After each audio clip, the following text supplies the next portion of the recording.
Pemirsa, Anda masih bersama kami dalam Envy Talk, masih bersama Pak Bambang dan Pak Haryadi. Kami lanjutkan kembali. Pak Bambang, mungkin perlu dijelaskan bagaimana operasionalisasi efektif kebijakan penataan ruang tersebut dalam implementasinya nih Pak. Ya, baik. Jadi undang-undang baru tentang penataan ruang, Undang-Undang Nomor 26 tahun 2007, itu di situ mempersyaratkan paling tidak ada sekitar 18 item gitu ya, 18 hal yang harus diatur dalam peraturan perundangan yang lebih rendah, PP, Perpres dan sebagainya. Selain itu juga di situ dipersyaratkan juga bahwa di tingkat daerah juga harus menyusun rencana tata ruang pada level provinsi, kabupaten, kota. Tadi telah disinggung bahwa provinsi itu harus selesai menyusun rencananya April 2009. Kemudian kabupaten kota itu April 2010. Jadi 2 tahun, masing-masing 2 tahun dan 3 tahun sesudah Undang-Undang Tata Ruang itu ditetapkan. Nah, sebetulnya belum berhenti sampai di situ untuk menjamin kepastian investasi yang terkait dengan pemanfaatan ruang, karena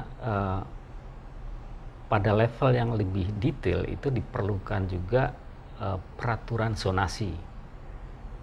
Jadi peraturan zonasi itu agar bisa memberikan kepastian kepada si pengguna ruang bahwa kalau saya mau berinvestasi di zona A, maka yang boleh dilakukan itu adalah ini.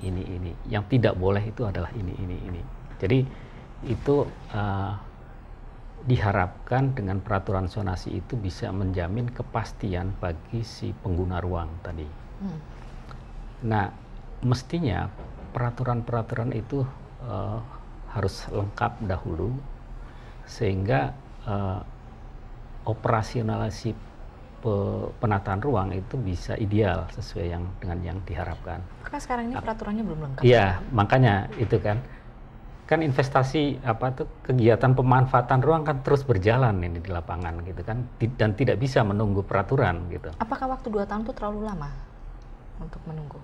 Yang katanya disusun sampai tahun 2009. Tapi kan sebetulnya ada masa transisinya. Jadi sebetulnya tidak vakum-vakum amat gitu ya di daerah, karena undang-undang lama, Undang-Undang Penataan Ruang 24 tahun 92 itu juga sudah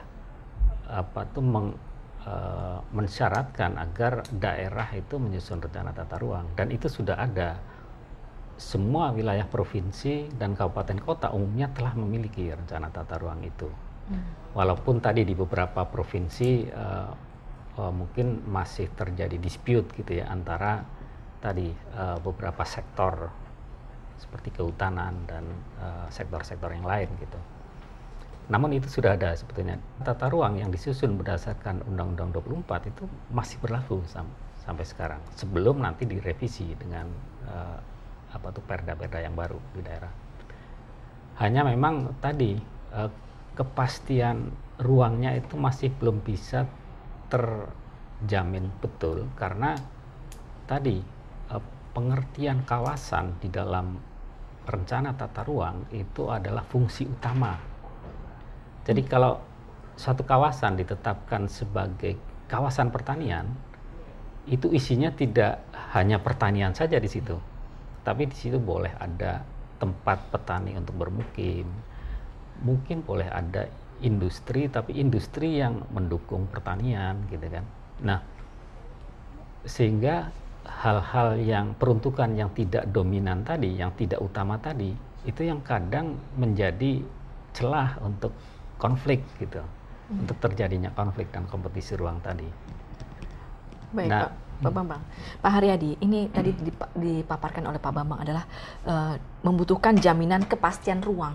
Apa sih yang diperlukan untuk menjamin ini, Pak? Ya, saya kira itu yang penting di samping tadi kelengkapan peraturan ya. Karena memang kalau ada satu undang-undang kayak gitu, kalau kemudian undang-undang itu memandatkan ada peraturan pemerintah, peraturan presiden, tidak ada itu juga bolong itu ya, nggak bisa nyampe gitu. Nah tapi yang berkaitan dengan kepastian itu gini, yang harus pemerintah pikirkan sebenarnya adalah bagaimana peraturan termasuk juga undang-undang tata ruang ini bisa menjadi alat untuk menyelesaikan konflik, gitu ya. Karena yang kita lihat di lapangan itu sudah bukan sesuatu yang ideal, bukan kertas putih yang kemudian enggak begitu kondisinya ya. Saya bisa gambarkan misalnya gini, semestinya secara ideal kawasan hutan negara misalnya itu nggak boleh ada kampungnya itu, gitu ya. Tetapi kemarin tahun 2007 itu ada studi BPS dan Devhut itu menyebutkan bahwa di 15 provinsi di Indonesia itu ada 16.000 sekian desa di dalam kawasan hutan, gitu ya. Nah, kalau kemudian kita melihat ruang, tadi Pak Bambang saya kira dengan baik menjelaskan begini, sebetulnya fungsi itu fungsi utama loh. Nggak, kalau pertanian itu pertanian saja, nggak begitu, gitu ya. Tapi dalam konteks kehutanan seperti itu, pertanyaannya bagaimana ya setelah ada undang-undang tata ruang ini menyelesaikan persoalan ini? Karena yang terjadi sekarang itu begini, seperti tadi ya, ada pelanggaran izin banyak, bahkan ini sampai jutaan hektar, nggak diapa-apakan juga, gitu ya. Konsensus untuk pemutihan, katakanlah begitu misalnya ya, oke lah ini karena susah diputihkan saja, nggak juga gitu. Nah sehingga saya melihat bahwa ada sebuah kemandekan di dalam menggunakan undang-undang dan peraturan itu untuk memastikan bagaimana perbaikan itu sendiri, gitu ya. Jadi ini persoalan pemerintahnya menurut saya, bukan persoalan undang-undangnya gitu. Nah itu yang harus ditekankan, karena dengan begitu nanti yang kemudian bermasalah terus gitu ya, terjadi ya, karena nggak ada penegakan hukum gitu ya. Tetapi juga kemudian kita tidak memberikan kepastian implikasinya, gitu ya. Karena persoalannya kan gini, katakanlah saya mengamati misalnya tahun lalu ada investor dari Korea misalnya akan membuat hutan tanaman, nggak sangat luas, hanya 500.000. Saya mengatakan hanya itu karena secara potensial kita tuh punya puluhan juta hektar sebetulnya yang bisa. Tetapi mencari lahan 500.000 itu nggak gampang. Di lapangan itu sudah konflik, sudah ada sawit di hutan segala macam. Nah, lagi-lagi kalau kita lihat operasionalnya, lalu tadi ditanyakan mengenai kepastian ruang, maka yang sangat penting adalah peraturan-peraturan yang memungkinkan resolusi konflik itu bisa dilakukan gitu. Itu yang saya kira menjadi penting di situ. Gitu. Sudah sejauh mana Pak kira-kira resolusi konflik ini melalui peraturan yang akan diterapkan ya Pak? Selain peraturan itu juga mungkin kelembagaan yang menangani resolusi konflik tadi.